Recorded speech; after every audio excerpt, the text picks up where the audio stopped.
You're listening to Up Radio, brought to you by Greg Griffin of GTG Automation. Hello, Up Radio listeners. This is Brant coming at you on 105.5 KACT in and around Andrews and Odessa and Midland and Seminole and beyond, and on around the world on the internet, YouTube, Facebook, you name it. I've got on the line none other than Michael Sweet of Striper. You heard the Up Radio interview before. If you didn't, you better check it out on YouTube. But you know what? There's always something new going on with this guy because he's multifaceted, and I'm so happy to have him on the phone. Welcome to the show, Michael Sweet. How you doing today, man? I'm good, man. I've been doing interviews the past few days. I got a new album out, and I'm burning the candle at both ends, but I'm excited about it. I wouldn't have it any other way, and been really busy. Been very busy. Awesome. Well, that doesn't surprise me, man, because not only are you touring with Striper, but you're doing your own tours too, Michael. Yeah, I got the solo thing that I do, and I've got the Sweet and Lynch thing that I do, and we're going to start the Striper tour coming up in September, late September, wow. And we're doing a new Striper album next year, another Sweet and Lynch album next year, more touring solo Sweet and Lynch next year. So it's the next few years are pretty much booked up and already on the calendar. Wow! And you know, it's just the way I am. I like to stay active and busy. I got a lot of energy, and I love doing music, man. I hope that shows. Well, you know, it does show, Michael. It does show. And now you said Sweet and Lynch. Hey, man, I want Up Radio listeners to know everything about what you're doing. Tell us about what is Sweet and Lynch? Sweet and Lynch is a project that I did a few years back, an album with the one and only George Lynch of Dokken. Whoa! Wow. Yeah, George is the guitar player for Dokken, and he's a highly revered, respected guitar player. One of the greats, actually, one of my top 10 favorites of all time. And we did an album together. I sang, he played, and we co-wrote it together. And we hired a couple other really well-known musicians, a guy named James Lomenzo, who played with Ozzy Osbourne and Billy Idol and White Lion, and a drummer named Brian Tishy, who played for Foreigner and Whitesnake. Wow. And we did a supergroup kind of thing, you know? Oh, man. Well, right now, Michael, tell us how we can find out about Sweet and Lynch. Where can we go online and check it out? Well, I mean, people can go and hear it on iTunes. People can download it on iTunes. It's available for purchase at Amazon. You should be able to pick it up at all your Best Buys and FYEs and anywhere where you can purchase music in person. Same thing goes for my solo album. It's available everywhere. And the Striper albums as well. So they're all out there, available for anyone and everyone. You can download it or you can buy a physical copy of it, whatever you prefer. Excellent, Michael. So right now, folks, go to Amazon.com, type in Michael Sweet, type in Striper, type in Sweet and Lynch, and buy everything that you can. How's that sound, Michael? That sound good? Well, you know what, man? Hey, I'm thrilled that people are still buying music. I mean, a lot of people aren't these days. It's a tough world for musicians because record sales are down. They're saying that CDs will be obsolete and downloads will be obsolete. Before we know it, it's just going to be strictly streaming. Wow. And, people will be paying for a service to stream music, and that'll be it. So for guys like me who come from the old vinyl days and 8-track days, that's a scary thought. Now, Michael, anyone who looks at you would not guess that you come from the 8-track days. Man, you're doing fantastic. I do, man. I just turned 53 in July, and I don't feel 53. I certainly feel much younger than that, and I try to take care of myself. But man, we're young at heart. If you're young at heart, mind, and soul, you're going to always be young. It doesn't matter what you look like, There you go. Well, Bon Jovi is around your age. Of course, I'm 47. Bon Jovi's your age. He doesn't look as good as you do, dude. Well, hey, I'm not going to say anything about John Bon Jovi, but I think he is my age. I think he's like 54, maybe 1 year older than me. But yeah, I mean, we're all in that same age bracket. I mean, we come from the 80s, and I grew up on 70s music, and, I was born in 63, so I go back a little ways. Wow. Well, Michael, you are active. You're looking good. You're doing good. Man, I'm excited about your solo stuff, too. and of course the guys in Stripe are putting on the old yellow and black attack outfits, man. That's going to be awesome. Now you talked about how where music is going. I'm looking forward to talking about your music video in a second, but you talk about where music is going and how it's heading to streaming, and maybe perhaps downloads will be obsolete or CDs, but that would leave it to, when it comes to supporting the artists themselves, performances and merchandise. Is that correct? Pretty much. I mean, the thing about streaming is the artists at this point in time aren't paid properly or fairly on streaming. So in other words, if you make 4 or 5 cents on a download as an artist, right. Okay, the label makes their portion, and the artist might make 4 or 5 cents for every download of every song. For a song that's streamed, to make 4 or 5 cents, it's got to stream about 1,400 to 1,500 times. After it's all said and done, it's crazy. It is crazy. And, I mean, I know that some high-end attorneys are going to step up to the plate and fight for the artist rights once we go to that point where it's completely 100% streaming, and the artists will make a little bit more money. But it's never going to be quite like it used to be. I mean, back in the day, you could actually make a living at it as an artist. Right, or a songwriter. Or a songwriter. You got royalty checks that were pretty substantial, and you could make a decent living at it. Nowadays, it's really difficult. Well, it was hard enough as it was. In the early 90s, I knew some songwriters in Nashville, and most of them worked at Dillard's part-time, believe it or not. That was kind of the joke, is hey, have you got... No, it's true. And it's funny because I always get a kick out of the people that say, he's rich, he's living the rock star life, and I'm just thinking... we live in a nice house, and we drive new cars, and we pay the bills, but we're not living in mansions and driving Ferraris and what people think, Right, Michael. Well, you know what? Up Radio is all about breaking perceptions, and incorrect idioms and stuff. Greg Griffin of GTG Automation, Plumbing, Electrical, Heating, and Air. He's the one who he sponsors this show. He's the man who's made history in Andrews, bringing the biggest names in Christian music, some of the biggest names in Christian music. He needs to bring Michael Sweet to West Texas, but we're so thankful for him and the difference he's made, and such a great following of Christian music in West Texas, which means, Michael, that we need to find out where you are performing, and we need to get behind that. So, what's the best way that people can see what playing dates that you've got already scheduled? I mean, the best way for people to know, and on a day-to-day update basis, to know what we're doing and when we're doing it, is to go to Striper.com, and that's got all the dates posted under the tour section. You can see all the dates, and it gives you a link where to go get tickets, and then a link where to get VIPs. We do VIPs for about 30 people at every show, and we go out and take pictures with them and sign their stuff and give away a guitar. It's really cool. Man. But yeah, everything's at Striper.com. We've got the Striper Facebook. We got the Michael Sweet Facebook. We got the Striper Twitter. We got the Michael Sweet Twitter. We're out there, and we have a heavy presence on social media for sure. Yes, you do. As a matter of fact, you, Michael, you go live pretty regular, and I get those alerts, and I always love to tune in. You're a natural. You got to get into television sometime, Michael. Who knows? I love doing it. I tell you, I love people. And I love informing people and keeping them involved and making them feel a part of what I do. And I just enjoy doing it, man, doing the live videos and laughing with people and showing them what I'm doing and what's going on. And it's just a great feeling. So I get into it. I really do. Well, I love it, Michael. You not only talk to the people, but you play some of your stuff live. I'm still blown away by your song Yahweh. Yahweh! I don't know how you do that. How do you do that every night, Michael? I mean, but man, I don't do it every night. Some nights I can't do it, and especially if I get sick, which I did a few months ago. We had to cancel a few shows, unfortunately. But man, I do my best. I'm still blessed with a voice, and I'm able to sing most of what I used to sing.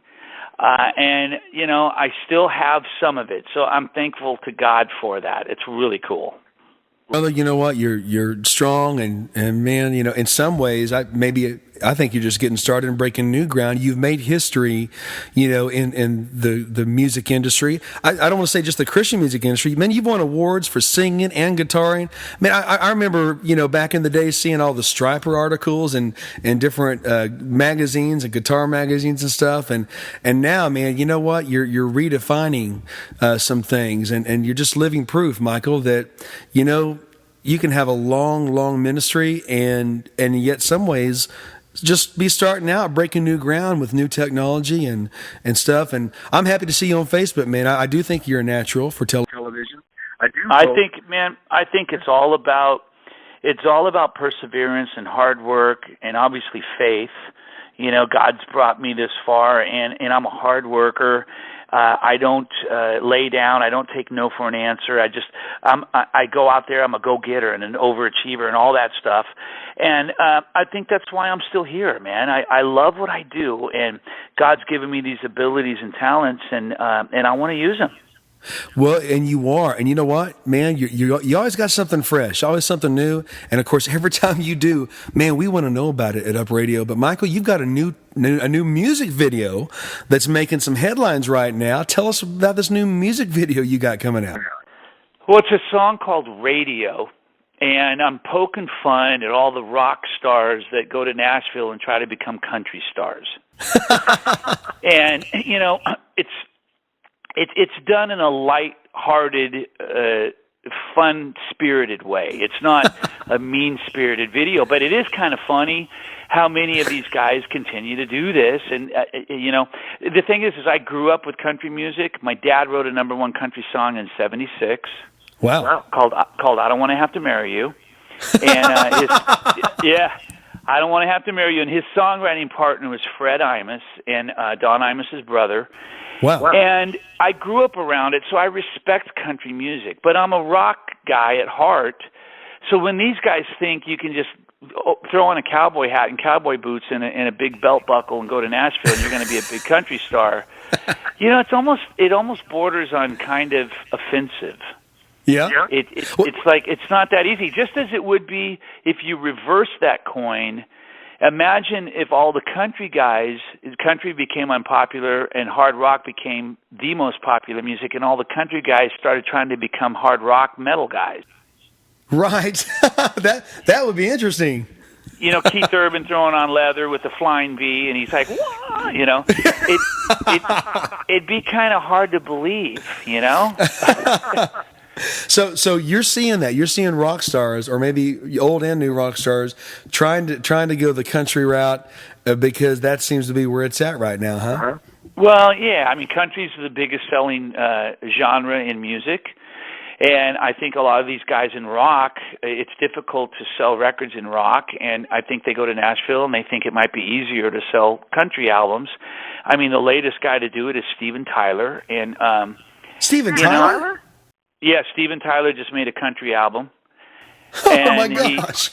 And it's good. I mean, it's a good album, but I don't think it did very well. And I just can't picture Steven Tyler as a country.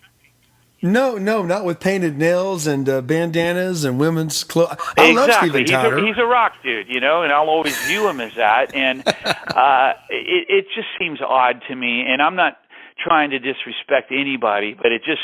I wanted to make a fun song and a fun video and kind of laugh a little bit, and that's what you get with Radio. I can't wait to see it. When does it come out, Michael? It came out just about 5 days ago. Oh my gosh! And it's on YouTube right now. It's called Radio, and I'm wearing a cowboy getup, a cowboy hat and boots, and I'm basically trying to convince the rest of the band that we got to go country. Yeah, it's funny. It really is. I love it, man. Well, I would expect to have a lot of interviews after all this comes out. I'm sure that a lot of the country artists probably, would appreciate that video, because those of us who are old enough to remember, today's country music ain't country music; it's Southern rock. Exactly. And what's funny is that you say that. They do. I had some country outlets. There's one called tasteofcountry.com, and they play country videos. It's a really big outlet. online, and they aired and premiered my video. Oh wow! And they don't do rock; they do country, and Wow. everybody's getting a kick out of it. And that's exactly how they feel in Nashville. They feel they're kind of tired of these guys coming to town, thinking that they can just overnight become country stars. Yeah, right. As if it's just nothing to it. It doesn't take all the hard work, and it doesn't take the discipline. And Exactly. I mean, country, love it or hate it, country's a lifestyle. Right. Just like rock is or metal is. I mean, you got to live it, man, or it's fake.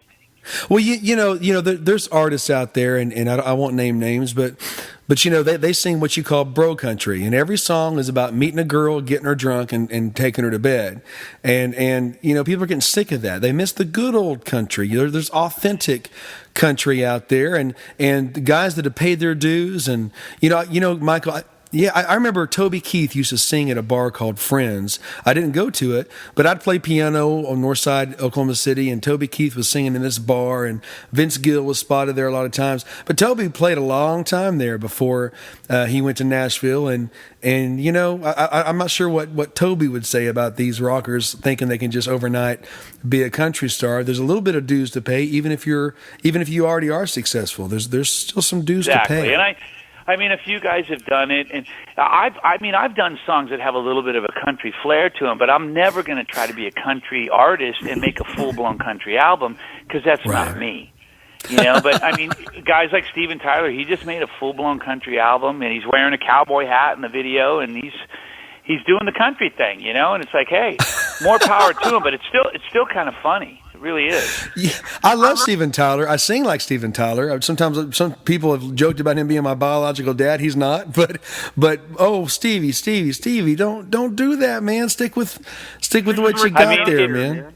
You got to be, whatever you do musically, it's got to be real. It's got to be from the heart. Right. You can't just cookie cutter it on an album and make it just a typical. It's got to be from the heart. If it's not from the heart, the fans are smart, and they're going to see right through it. And I wrote this song, man, and I figured, hey, this is funny. I want to put this on my album, and I did. Well, you know what, Michael? I would expect you to get a lot of attention from a lot of people now in the country music scene, and with some attaboys kind of a thing, because they would probably appreciate you kind of letting your friends know, hey guys, let's enjoy each other, but let's stay on our side of the pond and do what we do best, and let them do what they do best. It's funny because I'm already getting that. I'm hearing those exact things. My manager, co-manager Dave Rose, he's in Nashville. He has an office in Nashville, and he manages a country band, Parmalee. Right. They're really, really big. They've had a couple or one number one song, and he said everyone's telling him that they love the song, they love the video. And that's exactly how they feel in Nashville about these guys. Exactly. And they're like applauding me right now, saying, man, this is great. So it's really cool, Awesome. And I've got Joel Hoekstra on guitar. Joel plays for Whitesnake. Wow. And he played for Night Ranger a few years ago. He's a really great guitar player. And then I've got Will Hunt on drums. He plays for Evanescence. Yes. And then in the video, I've got Todd Kearns on bass. He plays for Slash. Man, Michael, talk about home run. And now I'm looking at it right now. The icon looks hilarious. We're going to allow time in the show, Michael, to play the song, if that's okay with you. Yeah, that's awesome, man. That's awesome. I think everybody people will get a kick out of it. And it's supposed to be funny. It's not supposed to be taken serious. It's supposed to make you laugh. Well, you know what, Michael? I'm sure you're aware of it, but on a marketing standpoint, this is absolutely brilliant, because what better way to make a huge splash into every market, every genre, every generation, than to put out something like this with fantastic musicians from these bands that our generation grew up with, and that I'm sure a lot of boomers would. But man, Michael, I really expect you to expand on your market share even more than what it is internationally. Well, it's already doing that, and it's funny because it's a rock song. It kicks you in the gut, It's got the to it, but it's also got it's also got on purpose, in a satirical way, some country flair to it. Like it opens with the banjo. It starts with like a distorted banjo, and it ends with a distorted banjo. It's really funny, man. I'm telling you. Michael. I don't know about you, but whenever I've written songs, when it's got a good hook and people will remember it, and then when things hit the roof. Did you know when you wrote Radio that it was going to be what it is right now? I did. I had a real strong feeling about that song just from the riff. The minute I wrote that riff, which is what I did first, I had a great feeling about it, and I felt like, okay, this song's cool. And then I started singing as a joke, I'm going to write a country song, and it won't be long. I started singing that line, and I was laughing like, oh, my God, that's funny. But then it grew on me, and I decided I wanted that to be the real lyric. Now, I've got a serious question for you, my friend. What happens when people hear that and they say, Michael, we like your chops as a country guy too. Would you consider doing a country album? What would Michael Sweet say? I mean, I go to Nashville and write with country guys. As a matter of fact, I did on this album. On this album, there are 2 songs that are co-written by Blair Daly, who's a big country writer in Nashville, and Bruce Wallace, who's also a big country writer. And these guys are rockers, too, though. And the songs we co-wrote are rock tunes. They're heavy tunes. Right. But, I love these guys, and I think they hopefully like me as well. And I love going to Nashville, so I'll always do that. But I'm never going to make a country album. Michael, don't you say never, buddy. I should never say never. But I might be a part. I'd be a part of a country album, and I'd do a country song, but I wouldn't try to become full-blown country guy. You know what I'm saying? Well, I know what you're saying, Michael. But here's the thing: I've always loved rock and roll. But you know what? I've become a country fan too, because the good artists that I admire have a very pro-America, very pro-faith, pro-family, pro-amendment, and you know what, Michael? Who knows, man? They may say, hey, you know what? We know that your video was funny. You made a good point. You made a huge splash.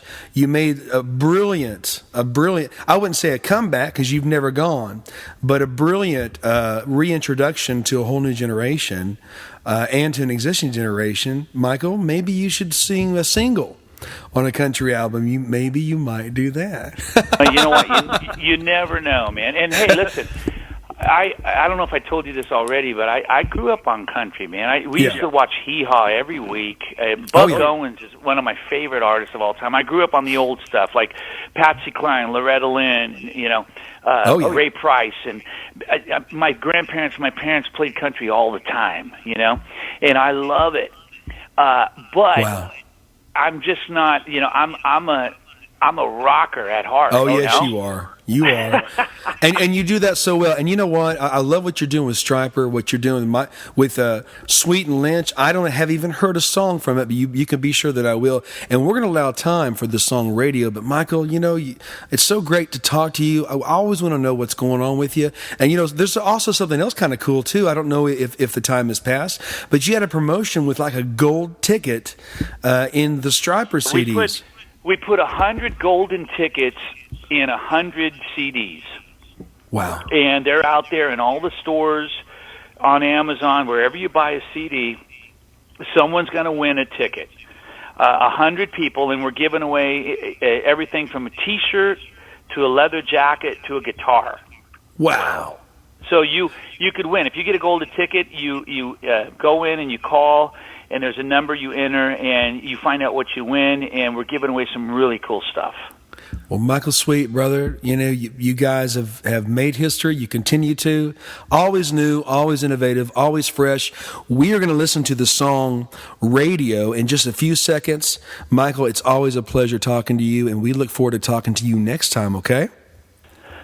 My brother, I appreciate you always taking the time to talk to me, and it means the world, and I wouldn't be here without you, man. So thank you, and God bless you, man. Well, God bless you, Michael, and listeners, may God bless you and keep you, make his face shine upon you, and be gracious to you and give you peace.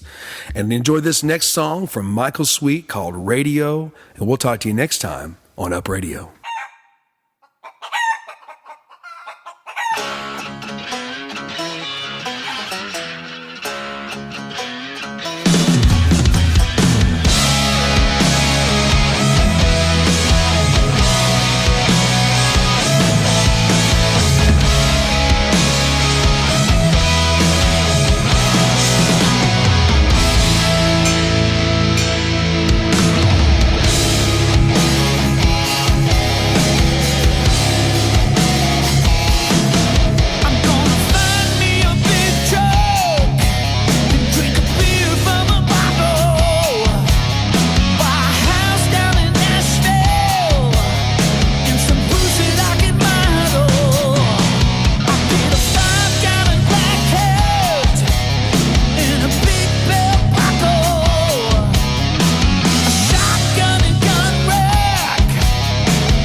Dad, Bernard! What's wrong, Bill? Every time I go to the bathroom, I'm foam out the mouth and forget my name. Sounds like a medical condition. Oh, it ain't a medical condition. I wired my own bathroom and I keep forgetting not to touch the darn switch. Should have called GTG. Oh, I know. Betty keeps saying, you need to call GTG. Rod's an electrical genius. He wired the Ace Arena, blah, blah, blah, blah, blah. Well, is she right? Yeah, they do things right the first time, and they're locally owned and operated. They do good work at affordable prices. I should have called GTG. Let's go talk to him right now. All right, let me wash my hands.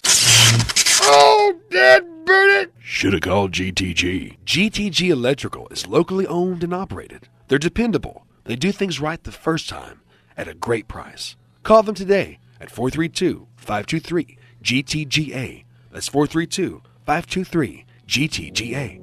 Dad, burn it! You're listening to Up Radio, brought to you by Greg Griffin of GTG Automation.